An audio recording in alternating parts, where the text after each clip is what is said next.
சேலம் மாவட்டத்தில் பாமக நிறுவனர் ராமதாஸ் தலைமையில் நடைபெறவுள்ள செயற்குழு பொதுக்குழு கூட்டத்திற்கான முன்னேற்பாடுகள் தீவிரமாக நடைபெற்று வருகிறது. நாம் இப்போது நேரலையாக பார்த்து வருகிறோம்.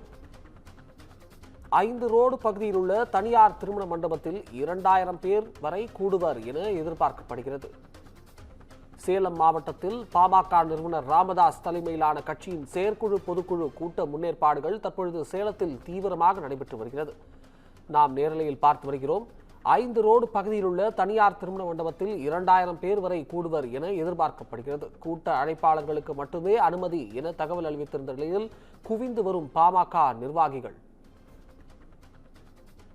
நேரலையாக பார்த்து வருகிறோம். சேலம் மாவட்டத்தில் பாமக நிறுவனர் ராமதாஸ் தலைமையிலான கட்சியின் செயற்குழு பொதுக்குழு கூட்ட முன்னேற்பாடுகள் சேலத்தில் தீவிரமாக நடைபெற்று வருகிறது. 5 ரோடு பகுதியில் உள்ள தனியார் திருமண மண்டபத்தில் 2000 பேர் வரை கூடுவர் என எதிர்பார்க்கப்படும் சூழலில் தற்பொழுது குவிந்து வரும் பாமக நிர்வாகிகள். கூட்ட அழைப்பாளர்களுக்கு மட்டுமே அனுமதி என தகவல்.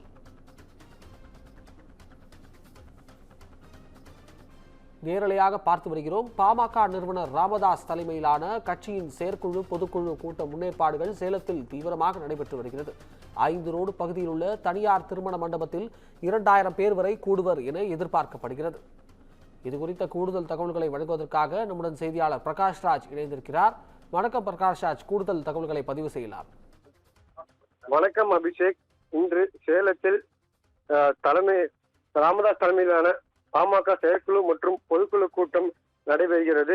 காலை 10 மணி முதல் 11:30 வரை செயற்குழு கூட்டமும் அதன் பிறகு பொதுக்குழு கூட்டமும் நடக்க இருக்கிறது. செயற்குழு உறுப்பினர்கள் 650 பேரும் பொதுக்குழு உறுப்பினர்கள் 4300 பேர் ஆகியோருடன் கலந்துரையாடல் நடக்கிறது. இந்த கூட்டத்தில் பொதுமக்களின் பிரச்சனைகள் மற்றும் அரசியல் சம்பந்தமான முக்கிய தீர்மானங்கள் நிறைவேற்றப்பட்டுள்ளதாக தகவல் கூறப்படுகிறது. 2026 சட்டமன்ற தேர்தலில் கூட்டணி சேரும்படி 3 கட்சிகளிலிருந்து அழைப்பு வந்துள்ளதாகவும் கட்சி நிர்வாக தரப்பில் தெரிவிக்கப்பட்டுள்ளது. எனவே பரபரப்பான அரசியல் சூழ்நிலையில் நடைபெற்று வரும் செயற்குழு மற்றும் பொதுக்குழு கூட்டத்தில் 2026 சட்டசபை தேர்தலில் யாருடன் கூட்டணி என்பதை ராமதாஸ் அறிவிக்க வாய்ப்புள்ளதாகவும் கூறப்படுகிறது. சேலத்தில் ராமதாஸ் தலைமையில் நடைபெறும் இந்த செயற்குழு மற்றும் பொதுக்குழு கூட்டத்தில் பங்கேற்பதற்காக தமிழகம் முழுவதும் உள்ள மாநில நிர்வாகிகள், மாவட்ட பொதுக்குழு உறுப்பினர்கள் தற்போது கூட்டம் நடைபெறும் மண்டபத்திற்கு வருகை தந்து வருகின்றனர். கட்சி தலைமையில் சார்பில் வழங்கப்படும் அடையாள அட்டை வைப்பு பெறுவர்கள் மட்டுமே மண்டபத்தில் அனுமதிக்கப்பட்டு வருகின்றனர். பாமக கூட்டம் நடைபெறும் மண்டபத்தை சுற்றிலும் காவல்துறையினர் பாதுகாப்பு போடப்பட்டுள்ளது. அது மட்டுமில்லாமல் பவுன்சர்கள் போடப்பட்டுள்ளது. இந்த நிலையில் கூட்டத்திற்கு வரும் நிர்வாகிகளுக்கு பயனுள்ளதாக மருத்துவ முகாம் ஏற்பாடு செய்யப்பட்டுள்ளது.